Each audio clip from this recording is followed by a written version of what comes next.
Hello, KUT listeners. Laura Rice here with a Texas Extra, extended and special content for our podcast listeners. This week on the program, we talked with Aaron Parsley, the Texas Monthly senior editor who wrote a heartbreaking story about his family's experiences in the July 4th flooding of the Guadalupe River. His candid conversation with R. David Brown included more than we were able to showcase on our broadcast, so we bring more of it to you here. And a note that this might be a tough listen. It's the Texas Standard. I'm David Brown.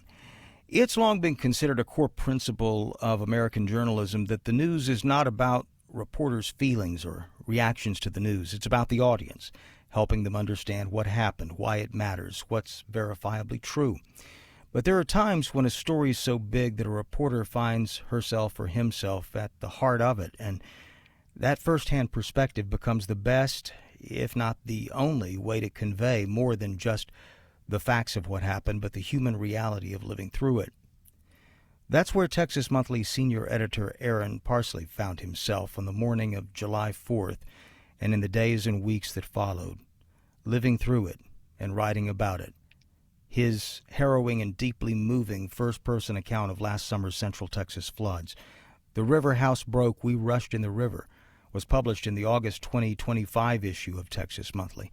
And last week, Parsley got word his story won the 2026 Pulitzer Prize for feature writing. It's the first Pulitzer in the history of the magazine. Aaron, congratulations on the award, and thanks so much for joining us on the Texas Standard. Thank you so much for having me. I want to begin by talking about the title of the story. It's a quote from your niece, from 4-year-old Rosemary. "The river house broke, we rushed in the river." And I think it's made all the more devastating because it's so simple and childlike. What made you decide this story had to be told in the first person? Well, this story, I decided to write it because I had a message that I wanted to convey about my sister and what she was able to do the morning of the flood. We were dealing with an unthinkable tragedy, and in my mind, I saw her as a hero of the day, and so I wanted to just let the world know, that she did everything that she could, that she saved her daughter, she saved herself, and that we were really grateful for that. This was an effort to give testimony, to say what I saw, what I felt, what I heard, and also what my family witnessed. So that's why this story is written the way it is. I don't want to go too far without mentioning Clay, your 20-month-old nephew who was killed when the house was swept away. But Clay's present throughout this piece. I mean, you pick up on Clay's personality, laughing during hide and seek and, all that sort of thing. And I think a lot of us would have found it really hard to write about this, much less report on what happened. And I felt like you were trying to say something not just about Clay, but about others who died in the flooding that weekend. Certainly. I mean, this is an event that we were not expecting. And, we went to bed the night of July 3rd, a happy family, and Clay was at the center of all of that. And he was a wonderful little boy. He had lived a life of happiness. He was healthy. We had a good time with him. We got in the river with him the day before. And losing him is incredibly hard. And I know that we're not the only family that lost people. I can speak to the love that we have for him. And I'm sure that many others who are suffering with grief and loss understand that. And he's on our mind. We miss him, and we also are grappling with the loss of what he would become, who he would become. Mm-hmm. So that's ongoing for sure. Mm-hmm. I also felt like this was more than a story in another sense. It was almost a record. You mentioned your sister, what she did to save Rosemary. Was there a sense that writing this down was also an act of preservation for your family? It certainly felt personal. There was just an urge to say what happened, and I think it was me wanting to process and make sense of it. That morning, we were all traumatized in the chaos of this flood. Being inside the house when it got swept away, there is memories get jumbled. There's gaps in the memory. So when I decided to write this, I made the decision with my editor in chief, Ross McCammon, and we did talk about bearing witness and giving testimony. And that became a big part of how this story came together. Hmm. I did go to the various family members who were there and ask them to tell me what they remember. And we sort of pieced it together in that way because in that chaos, in that trauma, you don't, the timeline is bent. There are pieces of it missing. And so, and then of course, we were all separated. So I needed to get from each of them, what they remember, what they heard, Hmm. where they ended up, and what was on their mind. So that was certainly part of the effort of putting this story together. We wanted to record what happened. How did they feel about you sharing this with the world?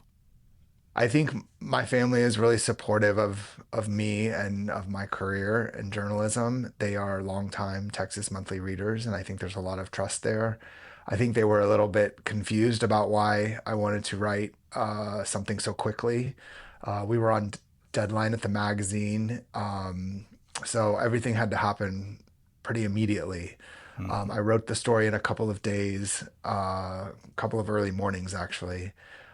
So I think they trusted me, but I think they were kind of unsure about why this all needed to happen right now.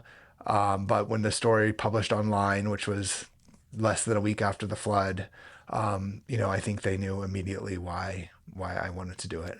You say that you wrote this in part because you wanted to make sense of what you had just experienced. And yet, I didn't see that you were trying to manufacture or extract meaning out of tragedy. And I'm wondering if that restraint was intentional.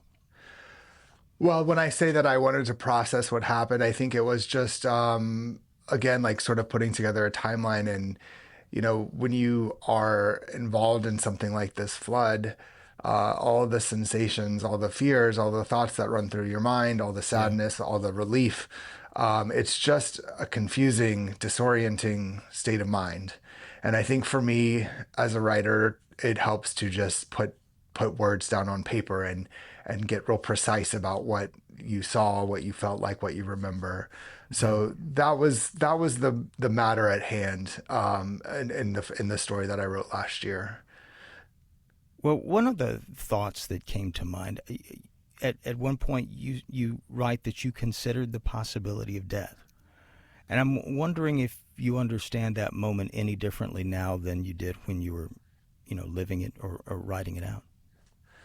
What I understand about that moment is that for some reason I was in a lot of acceptance about what was about to happen. I didn't know what was going to happen. I certainly know that death was a possibility for me. I remember thinking that this is how I'm going to die, and um, I'm going to die at 48 years old in a flood, and I just felt sort of accepting of that, if that was the outcome.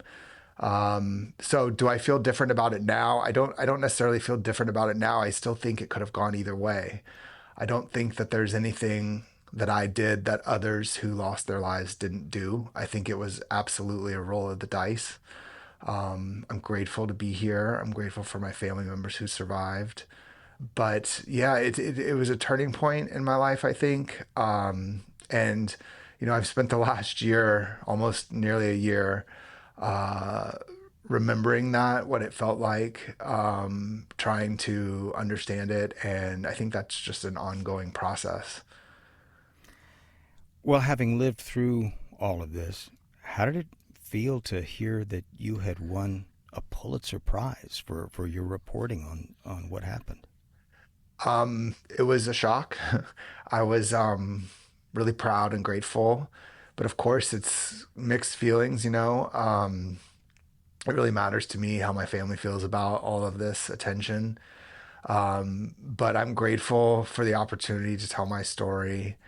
I'm proud to be a part of Texas Monthly. And, it was gratifying to be recognized for a story that honored my nephew Clay and our family's strength. I think it took me a while to separate this event and the work that I've done about this event. And I'm extremely proud of the work that I've done about this event. And so it felt wonderful to be recognized by the Pulitzer Board. I'm sure you've been getting all sorts of calls and requests to talk about your story. Is it hard to keep reliving these moments? Did you feel like, in a way, after almost a year, that you had been able to sort of move past it, in a sense? Actually, no. I've been working on a podcast about the flood, Mm-hmm. and I've written another story that'll be on the cover of Texas Monthly's June issue. So coming up, it just published last week, and so I've been sort of immersed in these feelings and these ideas and the thoughts that come from this experience. And it's not easy. It's can be emotionally draining, but I feel like I don't really have a choice. Like this is the stuff that would be on my mind regardless. And I think being able to do work with it is a privilege. And so yeah, it can be hard in any given moment, but it's sort of what I choose to do. And I'm looking to understand how I feel, what I believe in, and that happens through talking to other people Mm-hmm. and through writing and these conversations and making connections. So it's been, like I said, it's been a really incredible privilege to be able to explore all of that within myself and with other people. Yeah. You mentioned something that's really stuck with me just a moment ago. You said that, in that short span of time, something changed. You changed. And I'm curious how you feel that you've changed, in what way. Sure. I mean, I think this follow-up story that I've written is kind of about how we've all changed and how, when you experience something like that, um, I feel like I had a closer look at the universe in a way, and I kind of saw, what it's capable of and how indifferent I am to the universe. And I think you just kind of come away with new questions about your place in the universe. You have a new understanding about your relationships with the people that matter most to you. There are new priorities. There are a new perspective, and you just have like a new outlook on life and kind of re-examine a lot of things about yourself. And so it's a lot to get into, and that's why I think Mm. I decided to write about that again.